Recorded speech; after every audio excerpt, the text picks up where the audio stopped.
What's up, guys? It's Benny. New York City, New York is where I've just returned from. I just landed at the airport, actually back in Florida. It's wonderful to be back. Although we had a great time at UFC and we had a great time passing out Charlie Kirk shirts, man, it's just good to be back in a place that doesn't feel so unsettled. And that's exactly how New York City felt. I never quite felt it this way. And I talked to a lot of people and everybody seems to have the exact same opinion, which is that, man, what the hell have we just done? We just elected a communist. Now, the vast majority of people in New York didn't vote, but Zoran Mamdani did win, and he is a straight-up Marxist. So what's going to happen next?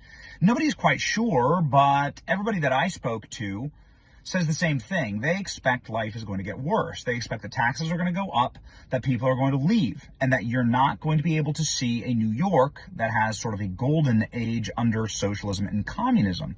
And what I think is very interesting is that Zoran Mamdani moment is going to be a major testing ground for whether socialism can actually work here in America as a durable policy. And of course, it won't.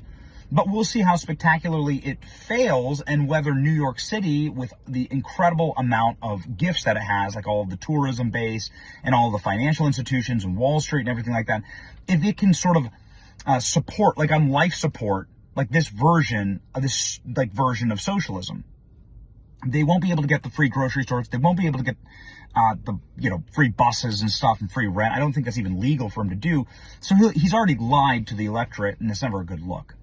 The people who are, I think, quite logical, or at the very least operating in good faith on the left, guys like Bill Maher, who, again, like he's not one of us, but he operates in good faith, just gave a bombshell lecture on his show against Zoran Mamdani and socialism. So now you can see sort of where the Civil War lines are drawn in the Democrat Party.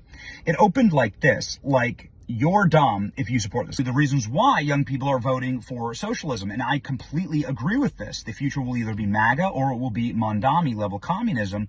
Young people don't feel represented at all in our current economy, in our current nation, and certainly not with the future of America. Scathing rebuke for the actual Democrat Party, saying that the reason why we're here is because you guys suck at your jobs. All in all, I think that like these kind of conversations inter-party with the Democrats is going to be fascinating to see where it ends up. It's obviously not going to end up well for them. There's no way that the party is going to moderate, in my personal opinion. But anything could happen, I guess. The major problem, of course, for Democrats is that they're going to have to figure out where the energy is coming from if it's not coming from the socialist wing of the party.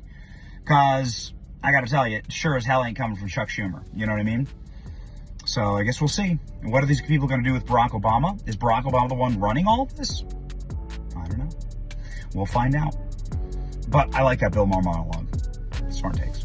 It's your boy Benny. Like, share, and subscribe for more smart takes. See ya.